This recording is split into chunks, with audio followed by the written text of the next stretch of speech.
All right, everyone, welcome back. By now, you should have seen what the full lesson was that we rolled out. It was a PBIS lesson for our teachers. And again, it was kind of twofold.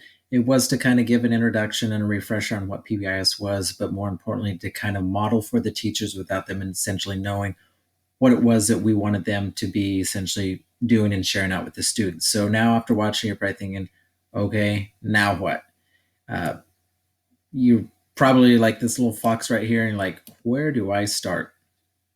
Good question. If you're feeling overwhelmed, that's where we all are at. We had a lot of people from my staff coming in and like, how do we put these different pieces together and whatnot. So again, I'm going to be rolling out how we do each little incremental step.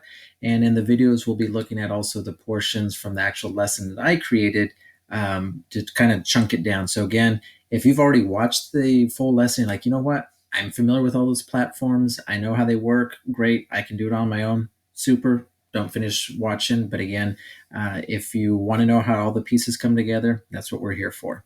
So we're going to take you from looking like this guy to being totally confident. So the first thing that we need to be doing is flip out. Now, you need to be thinking about now more than ever, you need to emphasize a flipped classroom. Students need to be coming into your classroom already with some pre-work done and already a little bit of background knowledge, not thorough knowledge, because if they already knew everything, it'd be pointless for them to be in your class and you teaching them. But they need to have some kind of understanding and have some of the work done beforehand, not you being there and presenting, then they go home and do homework over that day's worth of stuff. This means that you need to be prepared well in advance. It cannot be a fly by the seat of your pants sort of thing. You need to have all these resources ready to go. That way, when they come in the case for the teachers on my campus, the students are not going to be rotating. The teachers are going to be rotating to the actual students themselves. So you need to make sure when you get in there, you can set up quickly, effectively, and get going with minimal amount of time. So how can we do this? Be a chunky monkey. What you need to think about is think in 45-minute chunks of time or periods, and then you're going to want to break that down to even smaller periods. So you'll want to think about a 3-minute bell ringer, then a 5-minute hook, a 10-minute I do, 10-minute we do, 10-minute you do. And so again, that's consistent with our gradual release model, which we're familiar with within our district. And then you're going to have a 5-minute closing and exit ticket. If you have this as a starting point, it's going to make it a little bit easier as you start kind of fleshing out the different parts of your lesson.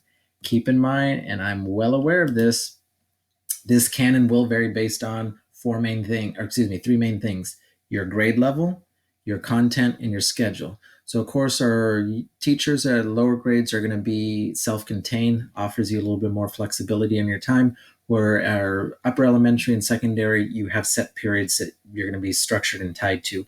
So generally speaking, 45 minutes is kind of a happy medium. I understand some class periods may be longer, some may be shorter, but use that as a starting point. Obviously, content's going to vary as well. For our subjects like science and social studies, you may be limited to truly just 45-minute period, or if you're doing an AB schedule, it's going to be 90 minutes. But again, this is a baseline, and then your class schedule and overall master schedule is going to dictate what you can and can't do. Be flexible. Understand that this is going to be a growing process while you are kind of fleshing out the details. As administrators, we're going to have to be cognizant of that as well. So don't think that when we pop in virtually to do a walkthrough, that if it's not adhering to that, oh my goodness, that you're doing something wrong. This is a starting point for your planning and planning only. So the backbone, what you're going to want to start off with is Google Slides. So you're first and foremost, you're going to want to open it. You're going to want to name it whatever's the main concept of your lesson. And again, your title may change as you go through and create the lesson. That's perfectly fine. All this stuff is going to be living documents, even when you get to the point where you're pushing out to the students, as you saw in the lesson itself. That's why we weren't actually doing the Google Slides in a presentation mode like what I'm doing right here, but we're actually looking where you had on the left side of the screen the different slides for people to participate and edit them as they go around.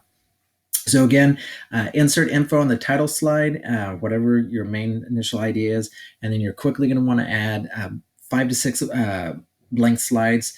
Again, you don't think that, oh my goodness, I'm only going to have 5 or 6 slides. You are going to be adding more. So again, this is just the very first thing that you need to do on instructions. To think flip classroom, 45-minute chunks, and then within that, you're going to be breaking down that 45 minutes into smaller pieces, and that I'm going to be launching everything around my Google Slides. The Google Slides is going to be